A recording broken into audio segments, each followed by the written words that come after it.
extremely emotional, and it's supposed to rid the individual of frustration. That's what they say. Yeah, if people let it. It does. It's marvelous. Yeah, instead of trying I can tell you that from my own experience. Like, if I'm really uptight, I'm tense and everything, I go to somewhere like the whiskey and really enjoy myself. Or they listen to Andy Williams or something. You know, he's very relaxing. Girl talk, it happens everywhere. Hello and welcome to this video. And on this video I'm going to be going through the 20 greatest albums in human history. Now, those of you who have been following this on my channel will know that I've actually spent 6 episodes negotiating my way through a whole bunch of different criteria, genre, looking at innovative albums, the biggest selling albums, and I've been trying to, how can I put this, fight against this idea of what we think the greatest albums is or are. Because I think there's a certain dogma that's come from a sort of critical elite that's decided that the greatest albums like Pet Sounds or London Calling or Astral Weeks or Revolver, you know, there's a whole bunch of albums that just automatically get considered and a whole bunch of artists and genres that get completely ignored. So it's taken me a while. It's taken me a while to come up with this list, but I think I now have the 20. You might wonder where I am at the moment. I'm actually in an old English barn in a secret location in the heart of England. These beams holding this place up, well, I hope they're holding it up, around about, how old are they? I'm with the owner here. How old are they? 16th century, I think, or maybe 15th. So we could be talking 500-600 years old. Those were trees being cut down to build this place. You know, history is a strange thing. Now, so before we start on this quest to unearth the 20 greatest, I've actually whittled down my list to around about 50, 60 albums. But here is the list of the albums that I've got so far. I'm just going to give you a different view of this barn. It's quite incredible because we are going to go on a little bit of an odyssey. I'm not going to be in my studio for this one. We are going to be out and about in the English countryside. So even if you find the video a bit boring, at least you get to look at that. But we start here in this dark heart, this dark historic heart, I think.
and let's have a journey through what I think are the 20 greatest albums.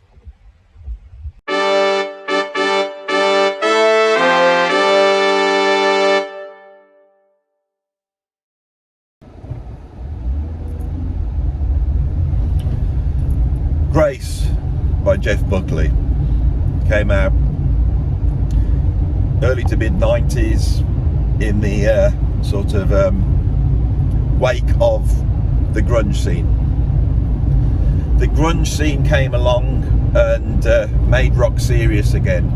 And the reason is because those bands went back to the roots. They went back to Led Zeppelin, they went back to Black Sabbath, they went back to writing serious songs and trying to make a great statement rather than using rock music as a background, you know, for a party. There's nothing wrong with that. This slot here, normally on one of these lists, would be occupied perhaps by Nevermind by Nirvana. But I have to say that I think, great as that album is, Grace, which wouldn't have existed without the grunge movement, is an incredible album. It's an album which simply floors you with its brilliant songwriting, its brilliant singing, its brilliant production, arrangements. Well, I have to say, it's all well and good driving around England and seeing all the lovely countryside and the little churches and all this type of stuff, but it doesn't take long before you get stuck behind some lorry or something with a whole bunch of hay bales and you're doing 15 miles an hour, and then it starts to rain, and that's where I'm at the moment. But I don't want to get out of the car when it's wet. That's the only problem with England. Jeff Buckley was the son of Tim Buckley, who had risen out of the sort of American folk scene in the 1960s, but then started to bring in elements of free jazz into his work, making the incredible Star Sailor album, and then dying in 1975 of, I believe, a heroin overdose. Jeff Buckley had very little contact with his father, although he was a prodigiously talented singer-songwriter. He started off as a guitarist, exploring the virtuoso styles of 80s metal and jazz fusion. He was a big Al Di Meola fan, Alan Holdsworth fan, and he was a very great guitarist. So when he turned to writing songs, rather than picking up an acoustic guitar, he carried on playing an electric guitar. And I think with his virtuoso vocal and the virtuosity he had on guitar, he was able to take his songs and forge them in front of an audience into these incredibly arranged pieces that once he had the right band with him and went into the studio, he was able to create this masterpiece.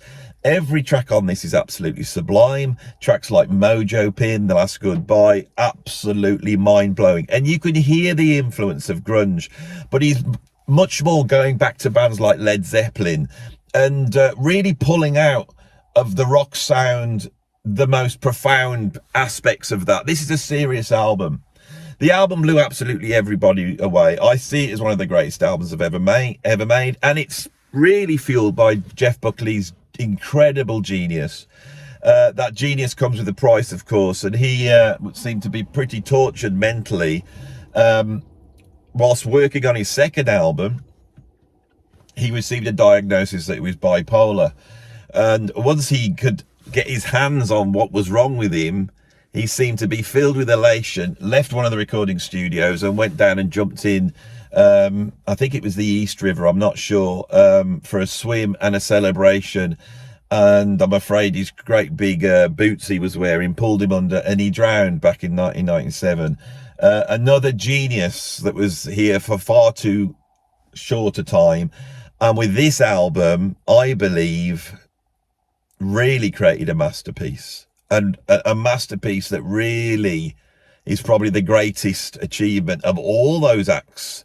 And although we don't associate him with Soundgarden, Nirvana, Alice in Chains, who all made incredible albums, I feel that this was the peak of that.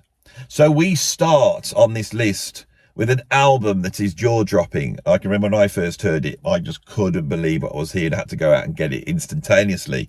I then gave that copy away to someone else because I wanted them to share in it, bought another copy, and I've had a whole lifetime of giving away this album to people to prove to them how great it is. We're at number 20 on this list. I'm hoping that this list really does have a different outlook on what we believe is a great album. It's going to be a journey, and as you can see, I'm driving around, I'm in the English countryside. We're going to have a break every now and then, so you don't just have to hear me whittering on about music. You know, we can stop and have a look around, because this is a journey. This is a journey through not only time, but also space. All sorts of different countries, different musicians, different backgrounds, all brought together under the umbrella, really, of rock music. And the democratization of creativity that came with that. This is what the album really celebrates. So I'm going to, I've just parked up. I'm going to go for a walk now. And as I go for a walk, we will, no, I don't want to say that, do I? You're going to have to do some editing here. So you don't say anything. Let's carry on with our voyage. Our journey, literal and metaphorical, through the 20 greatest albums ever made.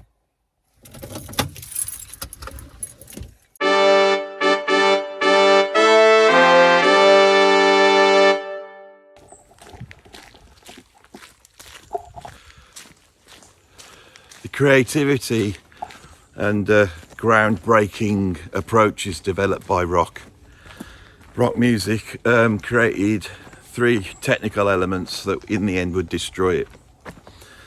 The first was the ability to make music with machines. The second was the ability to sample other music and bring it and reimagine or even transmute old music into new forms of music. And of course, what came out of soul and jazz poetry, the techniques associated with rap. Rap musically created a number of approaches technically. The beatboxing of the rappers replaced the drum kit. The music could be recreated by cutting and scratching a record on a turntable, and the vocals were replaced by a sort of stream of consciousness poetry. Of course, with great music forms like this, when it first starts, it seemed almost as a novelty. Although I have to say, Grandmaster Flash's The Message, which came out in the early 80s, did everything that hip hop was ever going to do for the rest of time.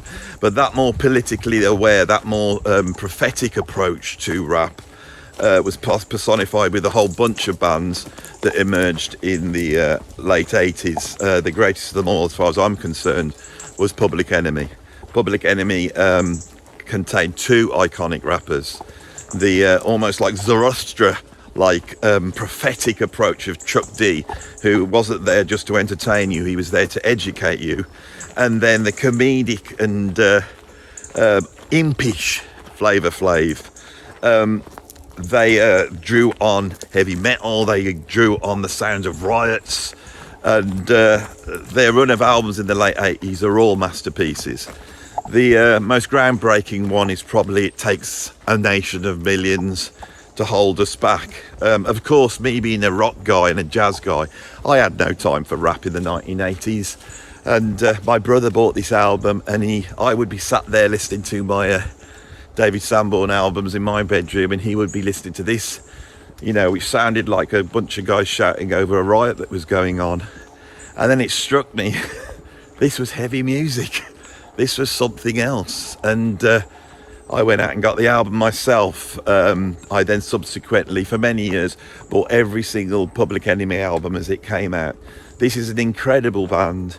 This is an incredible album. And I think if we're going to represent rap and the techniques and approaches of that genre, this is the album we're going to have on the list.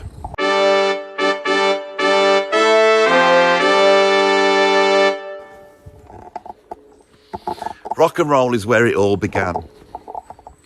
And many of the rock bands that emerged in the 1960s perhaps didn't have as much roll. The greatest rock and roll band of all time is without doubt not a British band and not an American band. It's an Australian band, and that's AC/DC. But it has to be said that the Young brothers, and by that I mean Malcolm and Angus Young, also had roots in Scotland.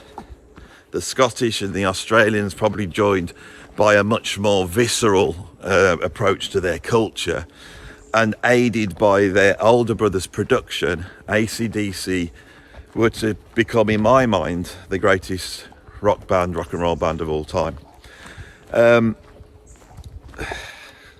What album we're going to put on?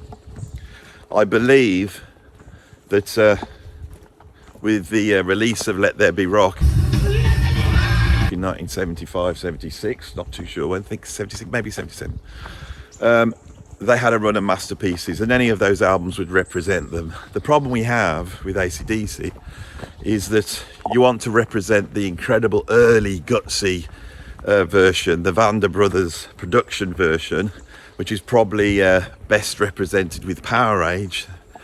You have Highway to Hell, when they met up with Mutt Lange and they created this really polished version of AC/DC that still had a whole ton of gutsiness about it. Or you have the second biggest selling album of all time, the Brian Johnson fronted Back in Black. All those albums are absolutely incredible. But on my list, I also wanted to represent great live albums. Their album that came out in 1978, If You Want Blood, is an incredible live album. And it represents the peak of that early AC/DC with intimations of what's going to come on. It's obviously covers all these incredible songs. We get Whole Lot of Rosie, we get Let There Be Rock, and it's Bon Scott at his finest. AC/DC were a rock and roll band, and they were designed to basically get up in front of an audience and destroy that audience. And within the sort of basic rock and roll that they were masters of, they could somehow, in their middle sections, use those elements to sort of conjure up really magical, strange musical landscapes. And this is what I love about them so much. It's never straightforward with AC/DC. So yes, I'm going to be putting on my list at number 18, we're going to have AC/DC's If You Want Blood.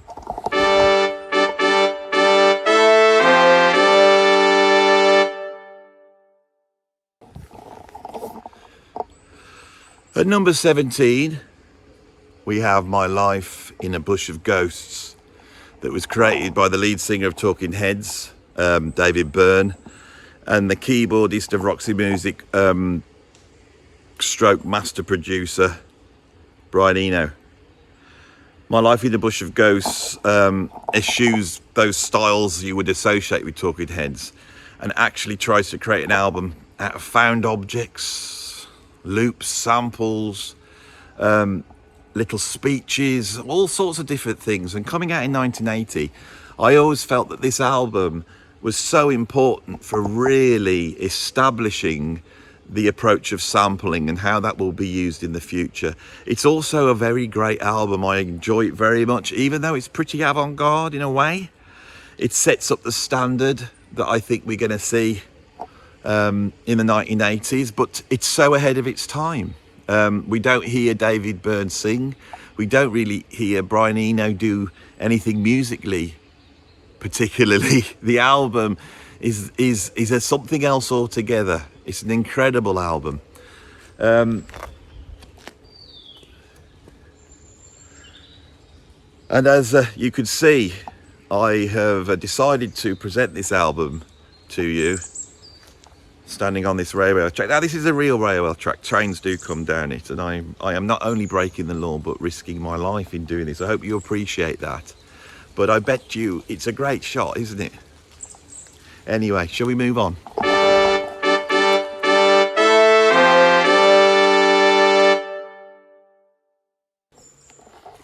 At 16, we have Inner Visions by Stevie Wonder.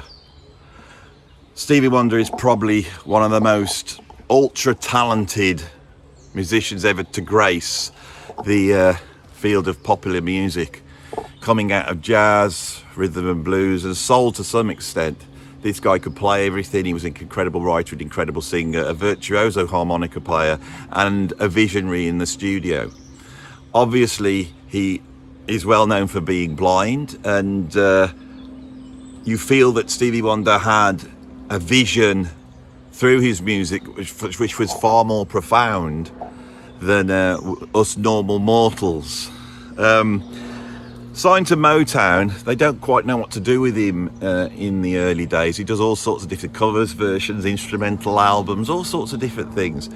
By the 1970s, black American music becomes a lot more political. And Stevie Wonder, I think, is the most successful in integrating that into his music. And there is a run of incredible albums at that time. Talking Book, Fulfilling This First Finale,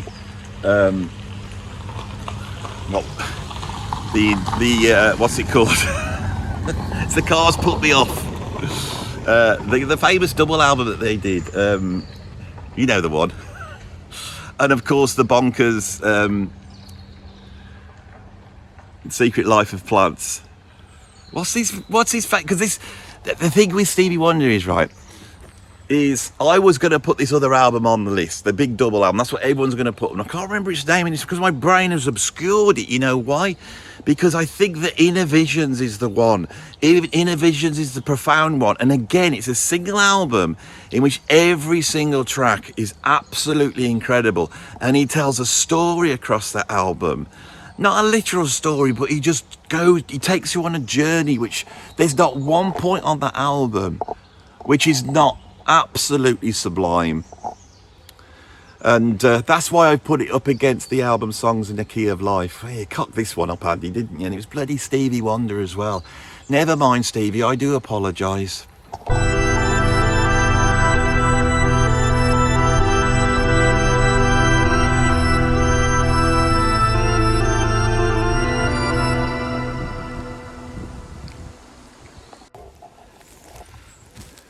If you get in your car and you go for a drive in England,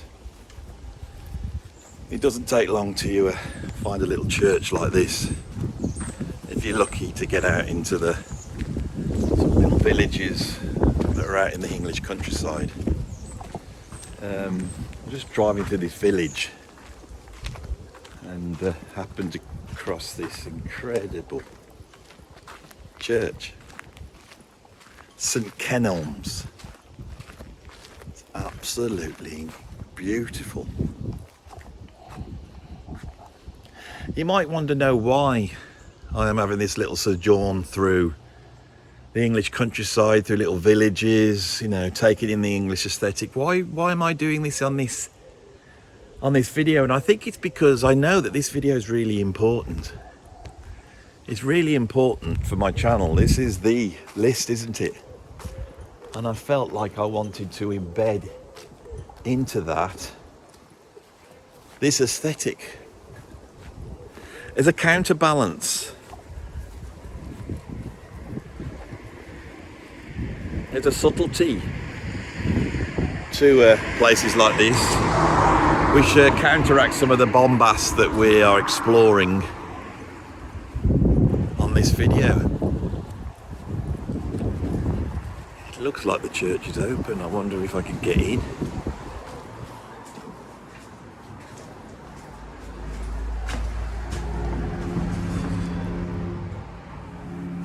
Wow.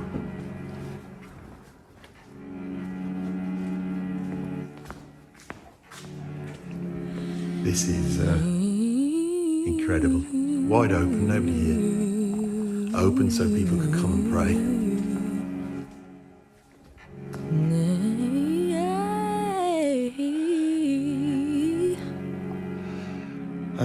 I'm really glad to be doing this because I often say I'm proud to be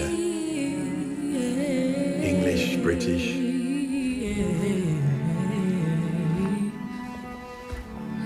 proud of. I'm proud of this. It's an aesthetic pride.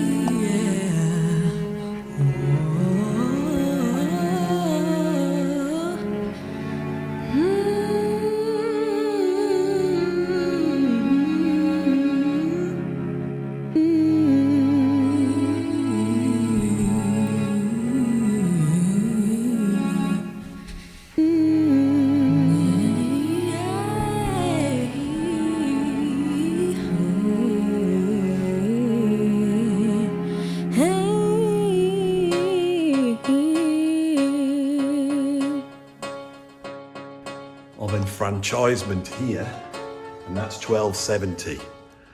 So I was right, about 800 years. Oh, this is wonderful.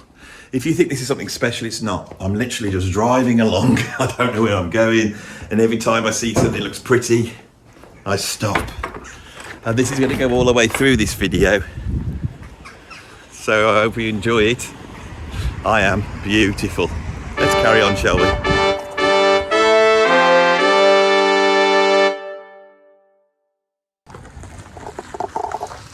At 15, we've got Never Mind the Bollocks by Sex Pistols. The Sex Pistols are the greatest punk band of all time. They're greater than all the other ones. That's my opinion. And I think that John Lydon is a genius.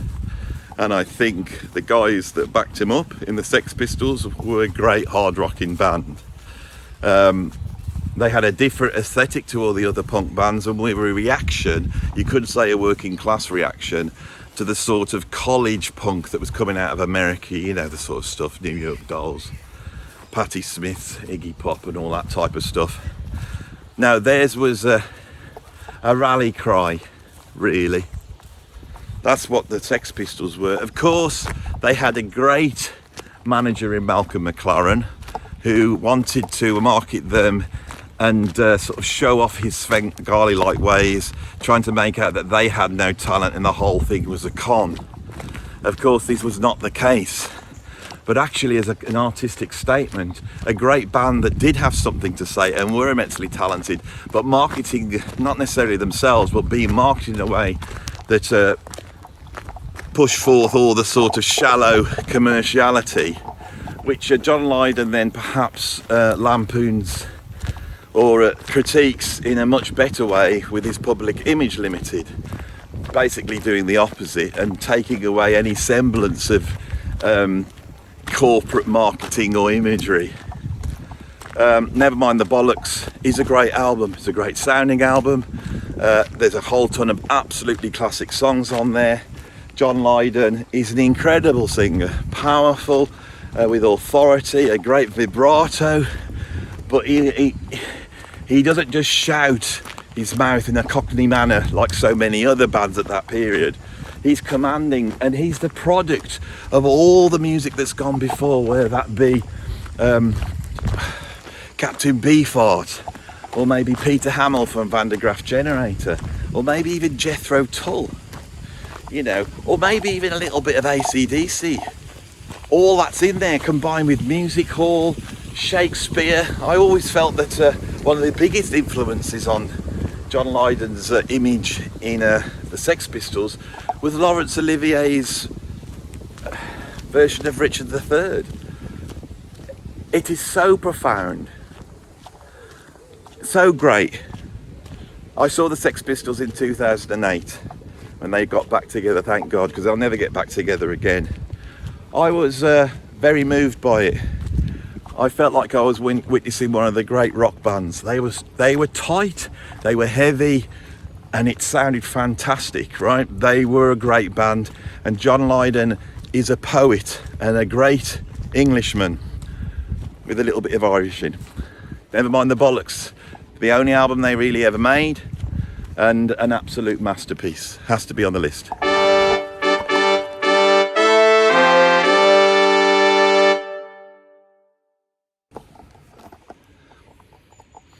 At number 14, I've got Paranoid by Black Sabbath. You can see the quality of my list. If we're at number 14, we've got an album this great occupying that slot. And it's not because this album's lesser than the albums above it, it's the fact that the other albums are absolutely incredible. We are talking the peak of human musical achievement in the latter part of the 20th century. And I'm very proud to put the Birmingham-based Black Sabbath on the list with this album. Of course, because they were a great band, I could have picked any of their albums up until possibly Sabotage, all masterpieces. I went with Paranoid because I think on Paranoid, the magical mix is at its most way out there and it's at its most innovative. And of course it contains the hit single Paranoid. This band invented heavy metal, but they weren't a heavy metal band. Heavy metal is a style that exists within the music of Black Sabbath because they did so much more. It's much easier to describe them as a progressive rock band, but of course no one ever would. But we know that the DNA of progressive rock is going to survive, not in progressive rock, but in heavy metal.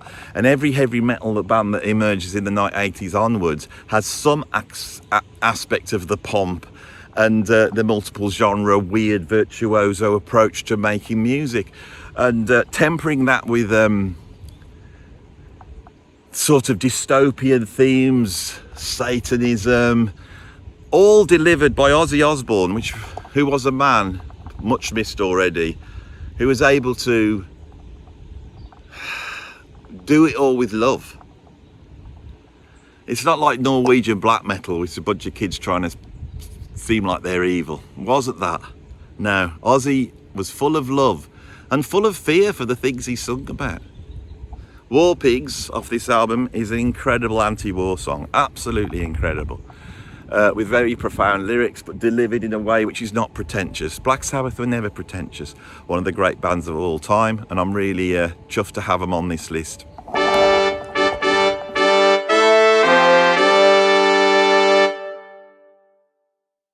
At number 13, I've got Led Zeppelin IV. Led Zeppelin IV is about the most perfect album for me that was ever made. Without a doubt, Led Zeppelin's greatest album. Every single track an absolute masterpiece on there. But it also contains what is perhaps the greatest song ever written, which is Stairway to Heaven. They're at their peak at this point. They've been at the top of the tree in terms of rock for about 3 years. They have ruled the world. They have been through the maelstrom of the early years of Led Zeppelin, you know, where the world is moving so fast you can barely hang on. This is before all the trials and tribulations that are going to happen later on to this band, which is going to turn the sort of reputation of this band of being a little bit sort of, what's the word, tragic. But what I hear on this album is an incredible band having fun. Of course, Led Zeppelin weren't a band as such. It was the brainchild of Jimmy Page, who had brought together 3 incredibly talented musicians. This was something that happened at the end of the 1960s. They were called supergroups, and these groups were so incredibly talented. But the chemistry that Led Zeppelin had was very, very special, with each instrumentalist providing everything that band needed.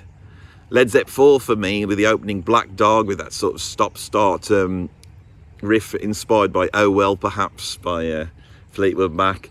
Their hyperkinetic take on rock and roll, with the track Rock and Roll. The beautiful, ethereal Battle of Evermore, which is a great representation of this landscape I'm walking through on this video. Stairway to Heaven, profound. And I've seen a few people go, oh, I don't like Misty Mountain Hop. You know why? Because you listened to too many Deep Purple albums. Misty Mountain Hop is out there. It's strange, it's weird. And Led Zeppelin, although being one of the biggest bands in the world, one of the biggest selling bands, were never afraid to go towards the weird. And on side 2 this album, they do it. On 4 Sticks and Misty Mountain Hop, they do.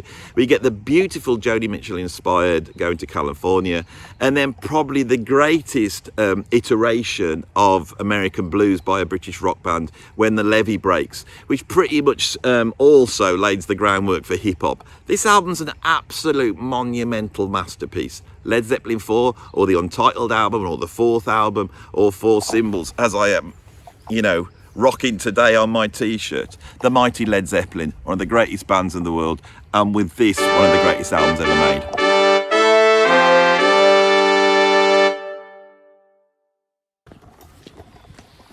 The term genius is bandied about a lot. I'm probably a bit guilty for that. So when you come up against somebody like Ray Charles, you realise you haven't got anything to explain why this guy is so great. He pretty much invents soul. He invents funk. He invents elements of rock and roll. You know, when we go and purchase another album that will be on this list, Elvis Presley's debut album, there we have a cover version of I Got a Woman. Ray Charles was there beforehand, an incredible instrumentalist, an incredible singer, incredible voice, incredible songwriter, always pushing the genre of popular music. All his achievements throughout the 1950s are incredible singles. What I Say, I Got a Woman. And then as the 1960s come in, he makes a concept album. Modern sounds in country and western music. He understands the link between soul, rhythm and blues and country music.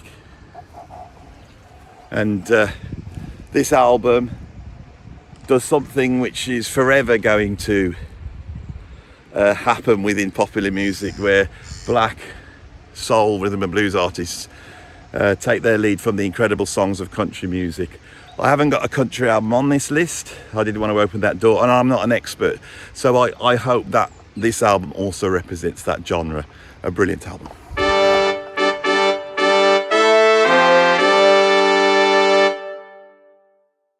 We now have the album Close to the Edge by Yes. I'm a massive progressive rock fan. I imagine many of you are. When I do the greatest progressive rock album lists, which I've done many a time, looking at it from all sorts of different aspects and criteria, there's one album that always comes up number one. Why? Because it's the perfect progressive rock album. The album which even the critics have to, grudgingly say is an incredible album. In every aspect, in its sound, in the virtuosity, in the songwriting, in the sort of ethereal lyrics of John Anderson, in the technical approaches taken to make what is an absolute incredible technical achievement for recording studios at that time. Yes, Close to the Edge is one of the greatest albums. It mystifies me and sort of inspired me to actually do this list, because every single list that I looked at in the sort of establishment media world never even had this album on there. And I'm thinking, how can you not have Close to the Edge? It's absolutely mind-bogglingly brilliant, right? And it represents, for me, the high point of the album. An absolutely brilliant album. What more can I say about it? The last outing of the sort of Bill Bruford, yes, so it has that very special aspect to it, with that crisper snare sound of Bill Bruford cutting through, which yes, never really had, although Alan White was incredible. I love this album ever so much. I believe that Fragile is not far off this greatness. I believe that Going for the One is not far off its greatness. Or Relaya. I think Tales from Topographic Jokers. Oh, you cut this one up. And I'm in such a beautiful setting as well. Oh, and I've got all those little seagulls in the background. I thought they'd be nice. And I really wanted to deliver something that maybe people could, snip out and go, listen to Andy talking about Close to the Edge, it's really profound. And then I've bloody come up with Tales from Topographic Jokers. Bloody hell, Andy.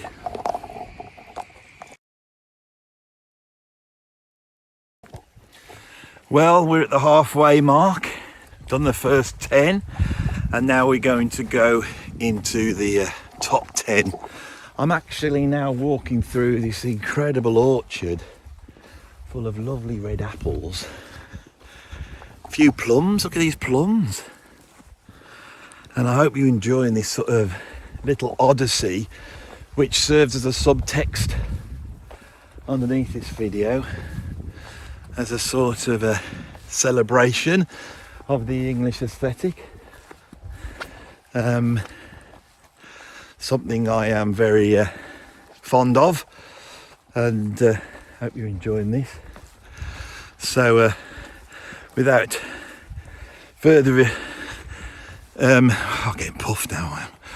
See, I'm not a fit man. I need to get out and do this more, to be honest. But let's get on with the rest of the list. So this is what we've got at number 10.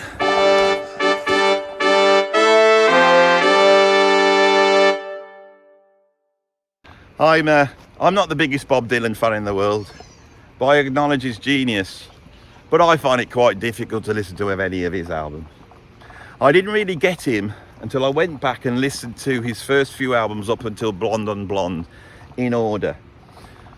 The one that's often hailed as the masterpiece is Highway 61 Revisited, because it opens up with the incredible Like a Rolling Stone, which basically invents rock music and sounds 10 years ahead of its time. But if you go to the album before, which has Subterranean Homesick Blues on, and Mr. Tambourine Man, and a jolly band that seems to be really reveling in its use of electricity and rhythm and blues beats. Some of Dylan's great songs, there's a sense of humour there, and I think that this is the album. This is the album that ushers in rock music. But of course, with Subterranean Homesick Blues, it also ushers in things like rap and hip hop. And with Mr. Tambourine Man, it ushers an era of 1960s West Coast pop music that obviously would see bands like the Byrds covering Dylan and transforming his songs into other realms, you know, as Hendrix did with All Along the Watchtower. So I love this album. The more I'm listening to it, you never know. If I really stick with this one, you never know. I might just become a Bob Dylan fan. And I suppose if this YouTube ends up with me being a Bob Dylan fan, then that's great. I've ended up jumping into a chapel, which is quite stunning.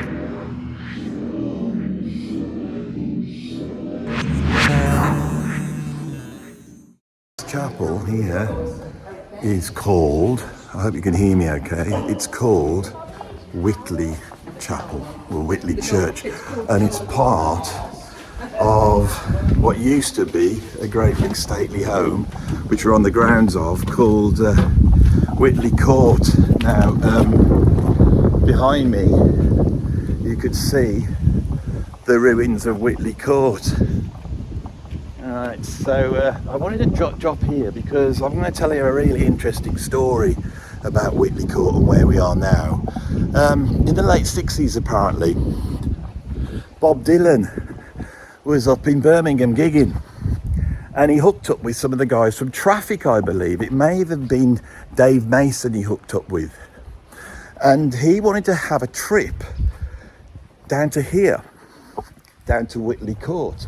Now you may ask yourself, why would he want to do that? Well, Witley Court was one of the most palatial mansions in the area, but as you can see, it is just a ruin now. It is just a ruin, because I think in the 1930s the whole place burnt down and it was decided just to leave it. Now I've just been having a walk around and I met a guy who told me he was related to the Earl of Dudley, that was the owner of this mansion house, who had this incredible chapel built on this. That was their private chapel that they built, and there was a huge fire there. He said he remembers when he was a kid, relatives who remembered that. And I'm getting really rained on for this. And apparently Bob Dylan, I asked him and they know the story, and Bob Dylan did come down here. He's just confirmed it. It's always been one of these mythical things for me, whether this was true or not. Many people of that era told me about this story. But apparently it was. And the reason why Bob Dylan, and I've just been told this, I've never heard this bit before, the reason why Bob Dylan came down here, because he believed that a dog got killed in the fire. And he wanted to come down because he believed the ghost of the dog roamed this area. Now, I haven't paid to get in. I've done a donation. I haven't been a cheapskate. I've done a donation. But if I just have a wander down to here, you'll be able to see the incredible, you know, wrecked, ghostly facade of Witley Court. When I was a kid, this was just like open to the elements. You could come down, we'd come down and play in this place. But yeah, there it is behind me. Wish I could get a little bit closer to it, but that's it. So I think I'm going to head back to the car because I'm getting a bit wet now.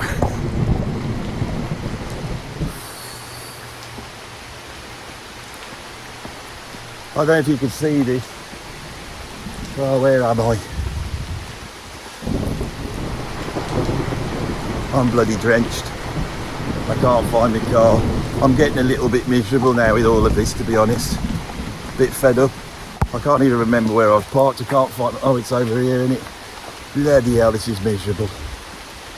Oh, everyone else has got bloody umbrellas. Here I am. I've come out to do this in my bloody shirt, and I am absolutely drenched. It's been raining on me now for about an hour. I don't know. I just want to go home.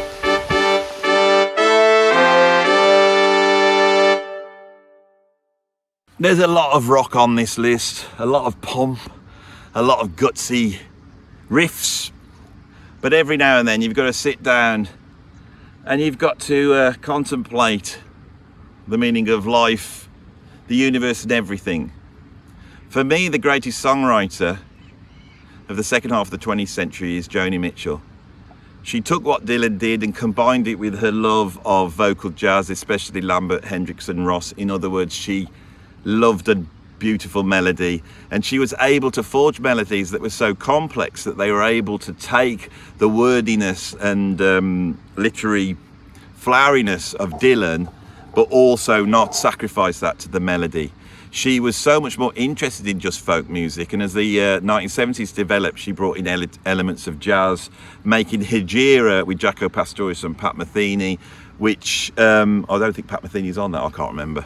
But anyway, with Jaco Pastorius, which I nearly put here because of the innovation of how she takes that 60s folk sound and transforms it.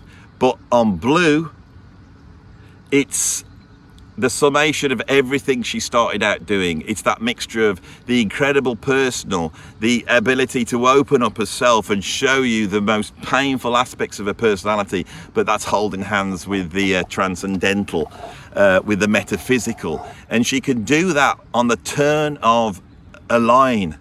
This has probably the most moving song I've ever heard in my life, which is the tune Little Green, which is about the loss of her daughter, who was adopted away from her, and turns her into a sort of wandering spirit, unable to, you know, put her roots down. And her inability to put her roots down made her the sort of hippie princess, you know. She never went to Woodstock, did she? She would have just to be walking along the road and she met somebody who had been to Woodstock, if you listen to the lyrics of her incredible song Woodstock. And in that she's able to personify something which she isn't quite a part of, because she's never the part of anything. For that, she represents the wanderer, she represents the outsider. I absolutely love Joan Mitchell, I think we all do, don't we? And this is high up for a reason. One of the greatest albums ever made, Blue by Joni Mitchell.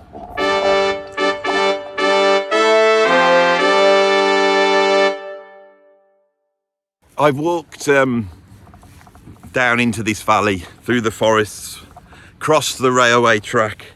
I then come to this area where they got these incredible reservoirs, but there's a little bit more deeper to go, as I'm now approaching the River Severn, and I'm right in the bottom of this valley. And I wanted to be here as we got to the sort of home straight on this list. Here we've got, at this point in the list, I'm afraid I can't remember the number, Electric Ladyland by Jimi Hendrix. There's not many double albums on here, is there? Think about it. It's hard to make a double album. It's too sprawling. The single album is the perfect length. You could make a great statement. Unless you're Jimi Hendrix and time and space don't matter to you. He became famous, obviously, with the Jimi Hendrix Experience, which was the sort of personification of the power trio, somewhere between Buddy Holly and the Crickets and the John Coltrane quartet. An incredible group. Noel Redding seemed to be a little bit more absent at the time he comes to make Electric Ladyland, and Hendrix by this point is enough of a success to be able to really utilise the studio to create one of the first great masterpieces. Electric Ladyland invents prog, it invents jazz rock fusion, it invents heavy metal, it plays its part in funk, electronica. It's just one of the greatest albums ever made. I missed Hendrix off this list. I was working away, I hadn't put him on. Why? Because he seems to sit above the rest. Can you imagine being the Beatles? Can you imagine being the greatest band on the planet? And there you are bringing in masterpiece after masterpiece. And then in 67, you bring out Sgt. Pepper's Lonely Hearts Club Band, an album that's not on this list, but has been hailed by many as the greatest album ever made. And then you slam up against Hendrix. This is where rock music grows up. No rock musician was ever as out there, but also as ever commercial as Jimi Hendrix. My nan, who was an old lady back in the late 60s, early 70s, liked Hendrix. She liked what he looked like. She liked his personality. She liked his approach to performance. He crossed over. He was called the Black Elvis for a reason. But also instrumentally, he's probably the greatest instrumentalist in rock music. Hendrix is beyond category. And he did all this in 3 years. It's mind-blowing.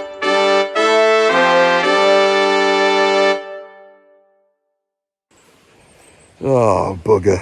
Talking about the Black Elvis Presley, we have also the actual Elvis Presley, known as Elvis Presley. There's a reason why they called Hendrix the Black Elvis Presley, is because the embodiment of rock and roll stardom is Elvis Presley. And as many here would much rather see at this point representing rock and roll on my list, an album by Little Richard or Chuck Berry or maybe even Ike Turner, perhaps not Ike Turner, Fats Domino. Oh no, all these incredible black musicians that created rock and roll by pretty much fusing aspects of rhythm and blues with aspects of, say, boogie woogie or country music. But none of those artists had the looks of Elvis, the charisma, the moves. He was the full deal. And when he merged and was seen as a sort of this part of this new scene that was happening in the 1950s that all the kids are into, the machine noticed that he had film star looks, and he becomes a superstar at that point. This, I think, made rock and roll more legitimate and bedded it into our culture so much more. When I was growing up in the 70s, Elvis was the guy. He wasn't just liked, he was worshipped by his fans. Of course, when the machine got him, he became pretty impotent as a rock and roller pretty quickly. We lost him to a whole bunch of pretty rubbish films in the 1950s until he did his black leather clad comeback in the 1969, was it? Incredible performance, before ending up sort of, being exploited by his manager, Colonel Tom Parker, in the worst place he could have ever been was Las Vegas. Must have been soul destroying for him. In the early days, when he was still able to draw on these rhythm and blues and rock and roll influences really deeply, those singles were pulled together onto his first album, an album that was made pretty much to cash in on his genius. But it still has that spirit, doesn't it? That first album still has that spirit. The amount of people who I've worked in the music business in the 60s, 70s, 80s that came up in the 1950s, when I talk to them and I say, what was it? It was Elvis Presley. So has to be on the list. He has to represent rock and roll. He has to represent the rock star. He has to represent the otherworldly superstarness that rock music begat, and why we see characters like Mick Jagger and Jim Morrison as being legends. The first legend of rock music is Elvis Presley, the greatest.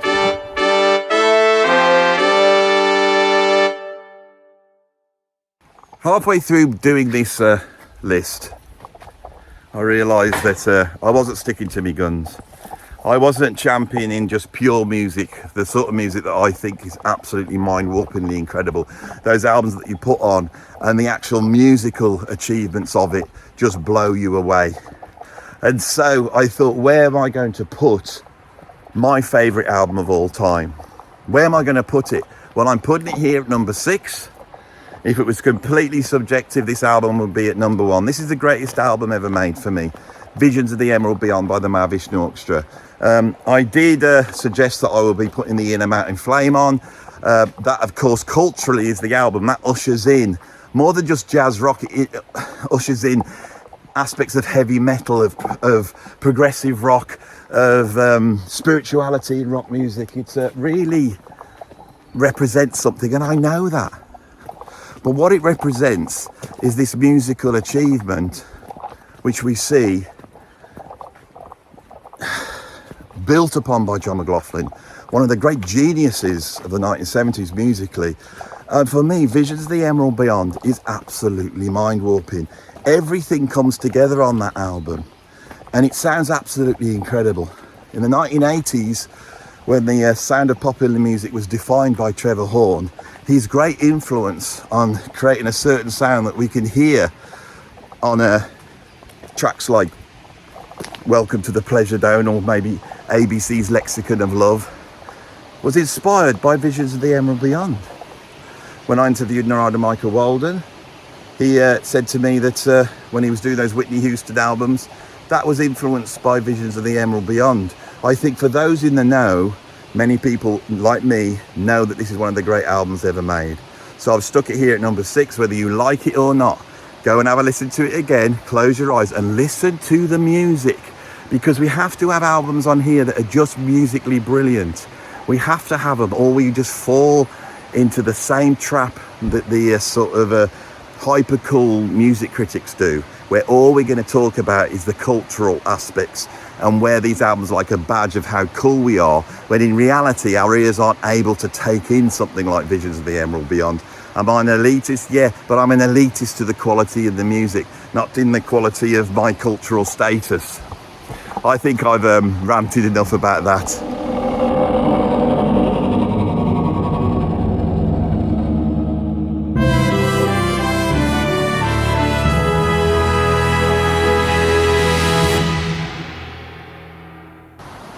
Innovation. You have to consider it, but I didn't want to just stick albums on because they were the first at doing something. Often when an artist does the thing for the first time, they don't do it that well, and then all other artists have to come along and do it better, and I've tried to represent that on this list.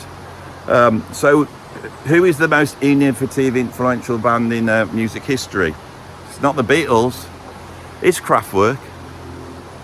Their move away from sort of European progressive rock and improvisation, avant-garde electronica, to a music that took away the idea of the rock and roll personality and hid itself behind a sort of mass-produced image influenced by the sort of mass-produced paintings of Andy Warhol, creating music that sounded like it'd been created by robots in some strange factory, utilising the drum machine, sequencers, synthesizers, and reveling in the anonymity of this music, not making a point, talking about the trivial, right?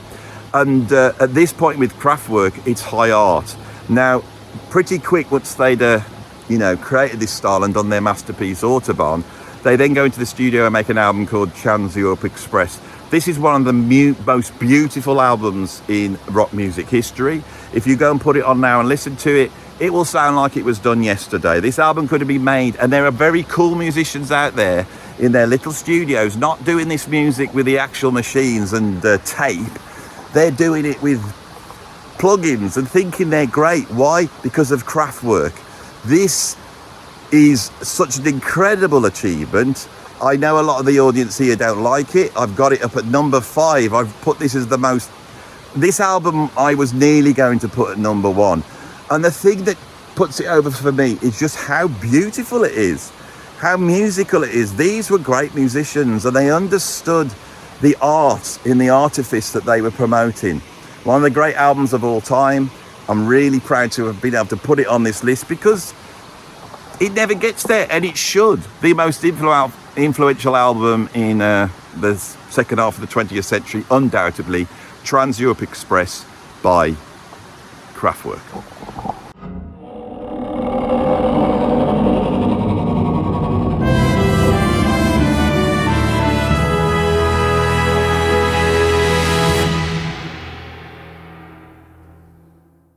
I'm a huge jazz fan, as you know. If it was down to me and I was putting the greatest albums of all time, 50% of this list would be jazz. I decided not to do that. The main reason being is that although there's some incredible achievements within the structure of the album, jazz wasn't really about albums. except that it did utilise the album when the long player came out for the ability to now extend solos. And once you start to extend solos, the song form has to change. Before the advent of modality, where you based your structure and improvisation on a scale, jazz musicians improvised on song structures. If they took a couple of choruses each, the tune would be over within a matter of 3 or 4 minutes, perfect for the side of a 78 record. But in the 1950s, jazz musicians started to utilise the album. Possibly the greatest achievement in that is by Miles Davis with the album Kind of Blue. Kind of Blue is an incredible achievement in music. It crossed over. Normal people liked it. Yes, the normal people. And it became jazz's biggest selling album. It explores the blues, but it explores an aspect of the blues which is dark and also at the same time freeing. It wasn't about playing guttural bends. It was something much more ethereal, much more like impressionistic classical music, like Debussy, and that influence came from the great Bill Evans. The only album he really made with Miles Davis, and it changes it completely. This album features an incredible band: Bill Evans, Miles Davis, John Coltrane, Cannonball Adderley, Jimmy Cobb and Paul Chambers, all at the top of their game. This album, in terms of its influence, can be seen as inventing funk, because it's So What is the track that James Brown's band is jamming on when they invent Cold Sweat. The minimalists heard the sort of static chord changes, you know, the exploration of an unchanging tonality without cadence, and a lot of what the minimalists did, like Steve Reich and Philip Glass, is rooted in this album. It changed the face of jazz, and modal improvisation allows rock musicians to get in and improvise. There would be no Grateful Dead, there would be no Jefferson Airplane, Jimi Hendrix, or the Flights of Fancy we hear by Deep Purple or Led Zeppelin without the innovations made by these group of musicians, not just on Kind of Blue, but on a whole bunch of other albums as well. But this one occupies a special place. It's a concept album, and Miles Davis is able to utilise the album to create a themed album. It flows beautifully. There's not a bad track on it. I didn't have many jazz albums on here, only 2. This is the first. I got one more. I'm chuffed to have this so high up. It's absolutely deserved. For me, it's a sublime album, which I don't even class as a Miles Davis album. It seems to just occupy its own world. Kind of Blue by Miles Davis, brilliant.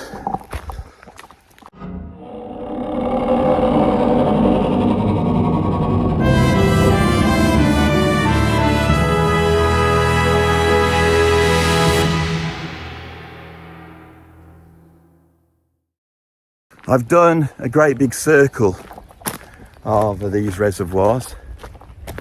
You can tell there's been a lot of rain. This one is almost like blood red. I don't know if that comes across to you. And we're at number 3 on the list. And there's been no Beatles, has there? Now, there's going to be a Beatles album at number 3. Again, I had a day or so when I was going to put the Beatles at number 1. But which album? Culturally, it would have to be perhaps Sgt. Pepper. From an innovation point of view, you can take your pick. Rubber Soul, Revolver, the White Album, all incredible. The reason I'm huffing as I get back to this point where we, not where we started, but you can see we've done this big circle, is because I'm now on my 3rd choice. Originally, it was going to be Rubber Soul, and I knew that was going to be a little bit of a challenge for people. But I think with their soundtrack to Help and Rubber Soul, that's where they really nail the idea of the album and create something that's a work of genius. But of course, they then take that innovation that they've had and they times it by 10 on Revolver. So then I thought, well, let's put Revolver on. And that happened because I listened to Rubber Soul, Then listened to Revolver again and went, oh my God, Revolver's incredible. As soon as Taxman started up, I thought, oh my God. And then Eleanor Rigby, and I thought, bloody hell.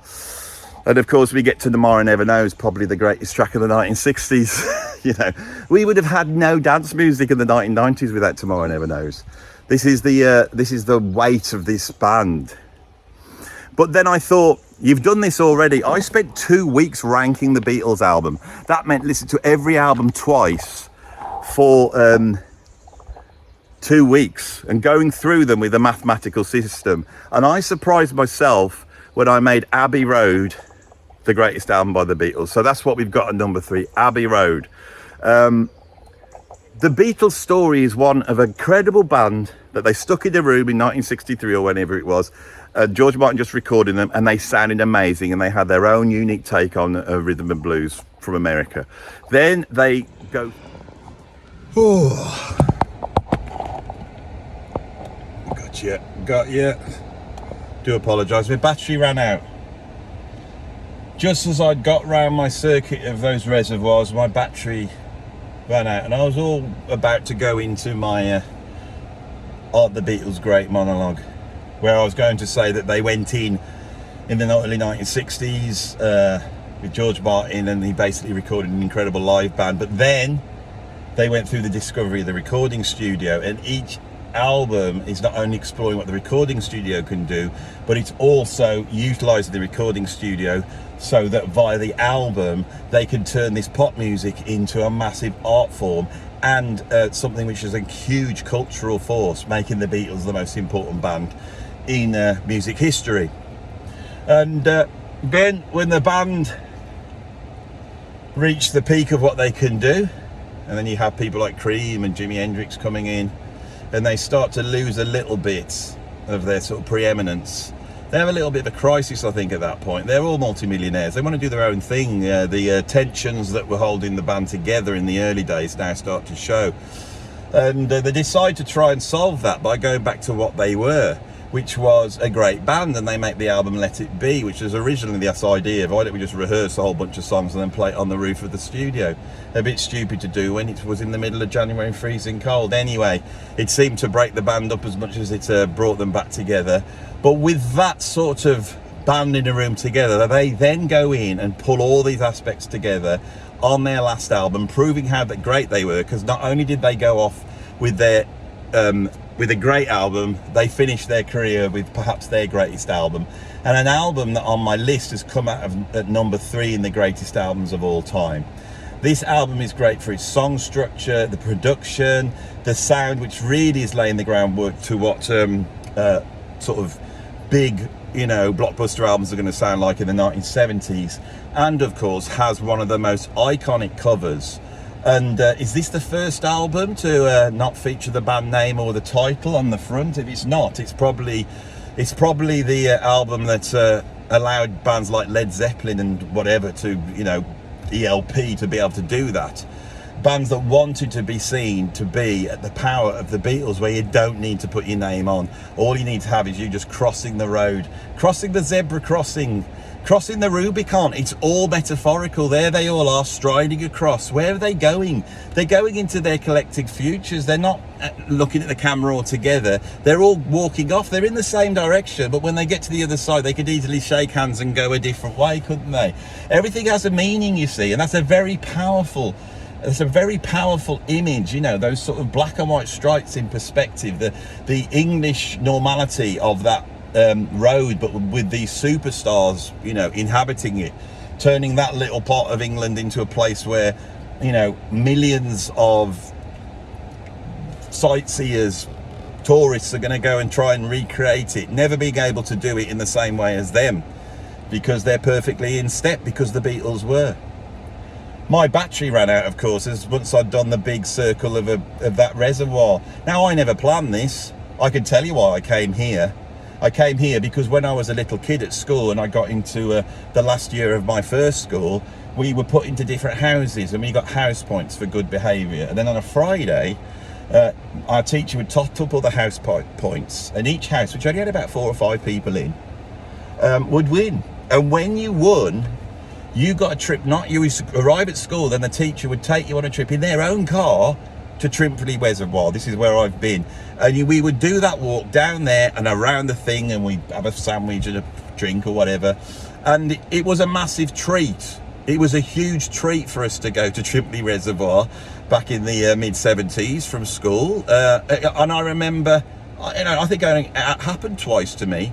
Of course, we would return home with all the adventures to all this other students who would be like, oh, you did this, yeah, we found a badger, oh, what did you do? We put a saddle on him and we rode him around the forests, and then he was like, he transported into a seal and he jumped into one of the reservoirs and we went round on his back, you know. No way, is that true? Of course it's true. All of that bit, all of that sort of wanting to leave your little place and go on a journey. And for me, that is the embodiment of rock and roll. So many of the musicians that sort of started in their home little town picked up a guitar before they knew it, they were going around the world. And in that, they crossed the tracks. We went down into the Dark Valley, and then we crossed the tracks, and then we circled this reservoir, these two reservoirs actually. Now, of course, a reservoir is a place where we as a species store our water that gives us life. And of course, what we celebrate here are these albums, and they're like reservoirs. They're reservoirs for a different aspect of life. But of course, as we traverse across the reservoirs, I then went deeper down to the River Severn. Now, the River Severn is being, it's coming from the source in Wales or wherever, where this water comes from. So it's almost like going to the source, but also seeing the stuff flowing out of the source. Once I reached there, we look at Elvis Presley and we looked at Kraftwerk, two aspects of rock and roll. The beginning and almost like the end, all embodied. And then we made our journey back up when my batteries ran out. So I think sometimes I do like to explain the esoteric parts in my video, just to let people know that I do give this some thought. But that was a mistake. It was an accident. What is it? It was an accident, right? Great art is the it's the sublime coming together of the vision, the Stevie Wonder vision, you know, like that guy on the front of In the Vision, Stevie Wonder with that thing coming out of his blind eyes. And at the same time, it's bringing in what's happening now, the mistakes, the in the momentness. And at number 2 on my list, I've got John Coltrane's and Love Supreme.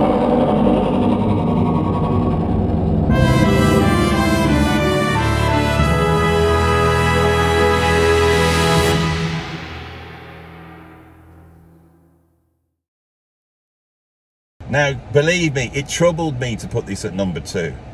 In terms of quality, this is the greatest album ever made.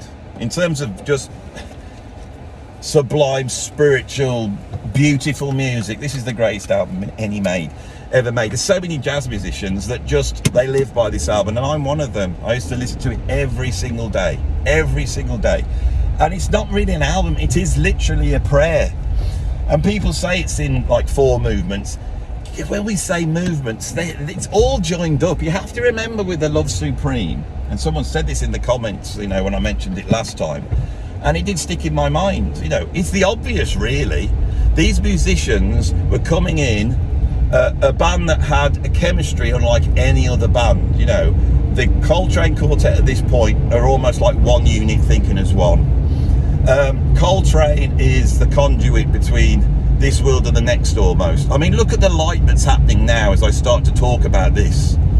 We have the skies going grey, and you know, nature's just provided that sort of electric light show just then, as I'm trying to explain what happens on a Love Supreme and why I've got it at number 2. Shall I just get back to it so the light show can start again? So yeah, you've got this group that think as one trying to enact a prayer of Coltrane, which is one of salvation for him. All right, Coltrane's not going to live many more years after this. In fact, only 2 or 3 years, 2.5 years I think, after this album came out. So at some point in 1964, this band walk into the studio. This is a time when Coltrane is bringing out masterpiece after masterpiece with these ideas, a few rough sketches, but the vision of Coltrane, as I said, a conduit between this world and the next. Musicians who played with him said it was like playing with an energy source. You supplied him with energy, and he took that energy, and then you realised there was more energy to supply, so you supplied him with more energy. And Elvin Jones and Jimmy Garrison and McCoy Tyner are supplying him with this energy, this rolling energy, which is out of time and in time, which is in key and out of key. And over that whole album, they build up towards a point where, after all the sort of fireworks that we've seen, we end up with the last piece, which I think is called Psalm, and it is literally a prayer, as Coltrane intones on the saxophone a prayer, finishing with the miraculous, because right at the end we hear two notes. Now, this album's been recorded live in the studio. It's not an overdub, it's actually Archie Shepp standing there ready to play that other note. That's not in the liner notes. Coltrane provides a miracle with this album. It's so simple, it's so profound, and I'm really chuffed to have it at number 2. I've spotted some sheep. They've been watching what I've been doing today. Right, they're watching me, but they don't want to go near me. And every time I try and walk up to them, they bugger off like that. Now, do these have a sort of symbolic meaning? Well, of course they do. They're sheep. They're just the followers.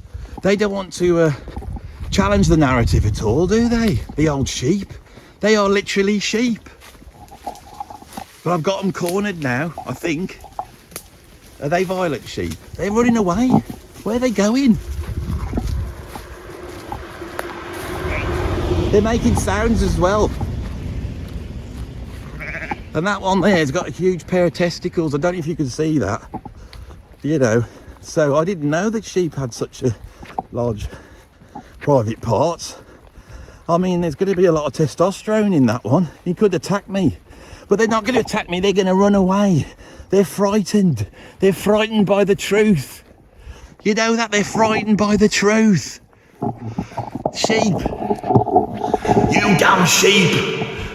I stand against the sheep. We're at number 1, aren't we? And I know those critical sheep with their bloody What's Going On by Marvin Gaye, and I love that album, but it didn't even make my top 20. It's a good album, but it didn't make my top 20. I'm pretty sure that this is obviously the best bloody album ever made. It's not by one of my favourite bands. I've been somewhat objective to think this, but let's not follow what the herd says, and let's strike out into brave new worlds with this number 1. So this is what we've got at number 1.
Right, I'm on my way home now.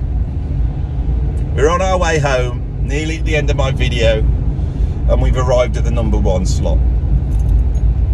Talk of sheep's testicles, talks of the Garden of Eden, of biting the apple of knowledge and all that stuff that we love here, you know, all that sort of progressive, metaphorical, otherworldly and artsy-fartsy stuff. We love all this, don't we, here? We love it all.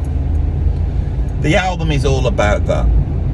Bands that didn't do that, that just gave you 2 minutes of absolute, you know, visceral fun, they made great singles. Rock and roll is a story of artists that made great singles. If they're not on this list, it's probably because they didn't make great albums. the greatest album list is a personification of the greatest in music. It's a personification of the greatest albums, and the albums tell a story, and within that 40 minutes or so, you know, with those two halves, it's the perfect length. There's not that many double albums on here. The single album, structured right, you know, with a profound message, utilising all the incredible magic that exists in a recording studio, especially at a time when the musicians didn't quite know how to use it and the general public hadn't got a clue how any of it worked. You know, created these little miracles. All the way through this week, an album emerged in my mind that it should be number one, and then I kept throwing it away and then it would come back again. The album is Dark Side of the Moon by Pink Floyd. I am now going to finish the rest of this journey home by talking about that album, and it's going to be a lengthy talk, so if you've enjoyed this, you want to switch off now, you know, please stick a like on the video, subscribe, so you can support me doing this. Of course, this isn't like one of my normal videos. I've spent a lot of petrol money driving all over England filming this, and I've got very puffed and thirsty, you know, doing lots of walking, which I'm not used to doing. So, you know, if you want to support me, you know, financially, you know, in this great big effort, and if you've enjoyed it, I have a Patreon, the link is down below. You can become a free member as well, or you could become a member here, and you can become nothing at all really, except a better person by dropping some money into my PayPal tip jar. Let's see, I've done that. I don't have to do that at the end now. Good. Where are we? We're driving into a little village now. I've got to slow down. Dark Side of the Moon, Pink Floyd. When I first started this channel, I upset a lot of Pink Floyd fans. They are hysterical in their love of Pink Floyd. They can't be criticised in any shape or form. But it struck me that Pink Floyd were a little bit of a sort of patchy band, really, for the reputation that they got. I'm not saying albums like More, you know, or Ummagumma are bad albums, but really, are these the albums of the greatest band that's ever been? Nah. Because Pink Floyd had a problem, didn't they? They got signed because they got an incredible songwriter who was good looking, charismatic, and was a brilliant front for this band. It was almost like the next stage the Beatles would be as the Beatles slowly started to fall apart. And that was, of course, Syd Barrett. I'd assigned Syd Barrett in 1967, and his quirky songs, you know, like Arnold Lane and, you know, all that type of stuff, were hit records. You know, Pink Floyd were a bunch of very posh upper middle class kids in London, picking off where the Beatles were about to leave off, or starting off on where the Beatles were about to leave off. Yeah, messed that bit up, Andy. Which they literally did, didn't they? They would record their first albums. The Beatles were in Abbey Road. They were in the next door studio. Beatles recording Sgt. Pepper, an album that didn't get on this list. That first album's great. I think it's a bit tinny. I never liked the production on it, but it's incredible. It's incredible. I wouldn't mind AI getting hold of that first album and remixing it and making it sounding like the psychedelic sound it should be. But then Syd Barrett's gone, and they sort of fall apart. They haven't got a songwriter, they haven't got a singer. They all have to go at doing it. They take a long time negotiating their new sound, which is completely different to the Syd Barrett sound. We're talking a long time. They get away with it by just basically jamming out subpar sort of avant-garde electronic soundscapes, you know, weird pastiches, stuff that I don't hate, but it isn't in the same league as, say, In the Court of the Crimson King. King Crimson never made this list, did they? They were penciled into, I got read down to be on it, but they didn't when I did my objective system, which I'm going to explain at the end of this video, and then that will be the members only video. So if you want to watch this members only, you'll get that extra bit of how I did this. But you fair weather viewers, you don't have to worry about all that. So they slowly negotiate this thing, and this incredible team emerges, which is Dave Gilmour and Roger Waters working together. Dave Gilmour has an ethereal voice, beautiful guitar approach, and Roger Waters is an angry man and wants to put a bit of spice into the music. He wants to critique society, an existential Marxist almost, Roger Waters is. Richard White is the arranger, the jazz musician. He brings in the light touch, very underrated in his input into Pink Floyd. I think once his input was discounted by them for various reasons, Pink Floyd was over. And then Nick Mason's simple and yet ethereal and beautiful drumming, which never pushes the bands to the sort of virtuoso indulgence that the rest of the progressive rock bands had. And so as this dynamic emerges and we start to see on the track Echoes something come together which is truly profound, they go out, they make one of the greatest live albums, one of the greatest live movies ever, Pink Floyd at Pompeii, and I believe on that they are at their peak. But then something really magical happens. They go back into the studio and it all comes together. And what we have, for me, I do think is the greatest album ever made. Every aspect of music is on this album. It's funky, it rocks, it's ethereal, it's shocking, it pushes the recording studio to the limit. It has incredible guitar playing from Dave Gilmour. The vocals are beautiful. Claire Torrey's incredible vocal on The Great Gig in the Sky has become one of the great soulful vocals of all time. It flows all the way through, and this sort of examination of all the sort of almost like the 7 deadly sins set in a sort of existential framework as we move slowly to the dark side of the moon, which really is the embodiment of 2 hemispheres in it, one full of light and one full of darkness. And Roger Waters is drawn towards the darkness, but he also hates it, and he tries to find redemption, and I believe he does. And at the end of the album, when he does that bit, all that is it, and all that is it, and all that bit as it weaves through, I feel he draws something together, and it's actually hopeful in a way. This album's mind-blowing. I can't think of any other album where just normal people, not advanced music fans, have been taking this away and had quite pedestrian, taste in music, and then they sat down and listened to Dark Side of the Moon, and it has changed them. It's a phenomenal album, and it's so great. I mean, it's inordinately greater than any other Pink Floyd album. I don't care what you say. I know the dads here and the accountants and the estate agents they have a lot of time for Wish You Were Here. They love it, but for me that's middle of the road dad rock. Animals is great, very proggy, but I find it a bit turgid. The Wall is Roger Waters too indulgent, they're too rich, they spend too much time doing it, and about a good third of it you could just do without. The failure that is the last album, The Final Cut, and notice I call it the last album, is so bad that it's been re-evaluated. When an album gets re-evaluated, people start to go, well, it's actually quite good. It's because it's rubbish. Nobody says that about great albums. That's a sign it's rubbish. No, Pink Floyd's reputation represents on the fact that this band made the greatest album in the world, and I salute England for producing such well-educated, well-mannered British gentlemen who are able to deliver such an incredible album, and it reaches the top of my list. Forget all the jazz musicians, all the black soul musicians, all the working class heroes in their punk bands. No, if you want quality on an album, you have to go to English gentlemen. That's what you have to do. So that is the conclusion I have come to at the end of this video. We're at the end of it. Thank you for watching the video. That's it. The greatest album ever made is Pink Floyd's Dark Side of the Moon. Right, what do you think? Am I right or wrong? Come on, let's have a fight about it.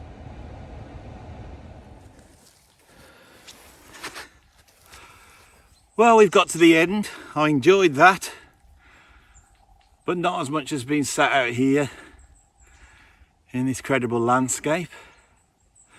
We started in the dark, enclosed barn, and now I'm up on the side of the hill near the Malverns.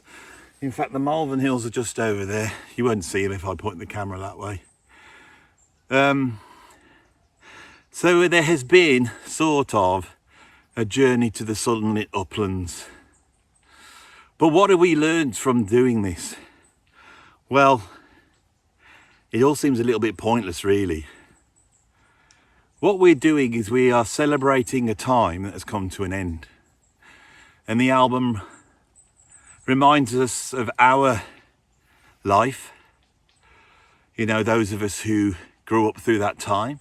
and how these records formed a structure around our life. And I suppose we're lamenting a little bit the fact that it's disappeared. I think the album as an art form wasn't about the sort of visceral hedonistic pleasures like the single was. It wasn't about jumping around to disco music or jumping around to punk. It was much more about sitting down, maybe being a little bit herbally enhanced perhaps, and contemplating on life, the universe and everything. Now I'm at this age, I tend to do that by coming out into the landscape like this. Why is this important? Well, these albums are incredible. And I think placing Dark Side of the Moon at #1 was the right thing to do. Because Dark Side of the Moon is a heavy piece of art. It utilises the technology at the time to really question existence itself. And yet there's a little bit of a sort of hangover from that time where we feel we shouldn't champion that sort of a record. And I've been very aware of this most of my life, that the establishment critical view of music, excuse me, is a little bit different to the reality of it. I wanted to redress the balance so we can look at this time with a little bit more reality. Maybe the bias of me and the stuff I like, I'm sure that's played a part. Maybe there should be some more like new wave or like American rock on there. I don't know. I'm sure that's the case. We are never ever going to get to an objective list. But for me, this is about as objective as I can get. And I have tried to be objective. But what I've really tried to do is just shift a little bit the narrative that surrounds this music. So as we go forward, we don't forget or ignore or just cast aside some of the incredible music that was made for worry about not looking cool enough or getting accused of being pretentious. I'm sure I'm very pretentious. Sat here in my own little Garden of Eden of England, surrounded by these trees with their big red apples on, tempting me to go biting away at knowledge, wisdom. But that's what we're trying to do. That's what we're trying to do. Well, I'm at least we're attempting to do it. So, what have we learned? There was some brilliant music, and it was thoughtful and intellectual, and there was a time where great art touched the masses, and the bourgeoisie or the elites or whatever you want to call them, they are off, drinking their champagne, looking at piles of bricks in art galleries. But the real art wasn't there. It was on albums like Close to the Edge, it was on albums like Dark Side of the Moon, it was on albums like Abbey Road, it was on albums like In the Mountain Flame by the Mahavishnu Orchestra, it was on albums like, John Coltrane, Love Supreme. It was also on albums like Kraftwerk, and it was on albums by the Sex Pistols, and all this music was different. But what brings all the music of that time together? I've thought about that a lot, and I'm going to finish this video with that conclusion. I think that the music that we celebrate here on this channel is really about two things. And those things are freedom and love.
have been out bedecking our beautiful country with the flag of St. George. There's a great big one over there. Look, can you see it flying proud? Proud it is. And in those fields in ancient times, walk up upon England's green and pleasant land. I don't know the lyrics of that. And was the holy Lamb of God walking around in Stourport, and I will protect my special sheath, my sheath of fire that I will beat up all the foreigners with, because I'm English through and through, in England's green and pleasant land. Oh, now if that doesn't make you feel patriotic, I don't know what is. Alright then, we're done. Bye bye.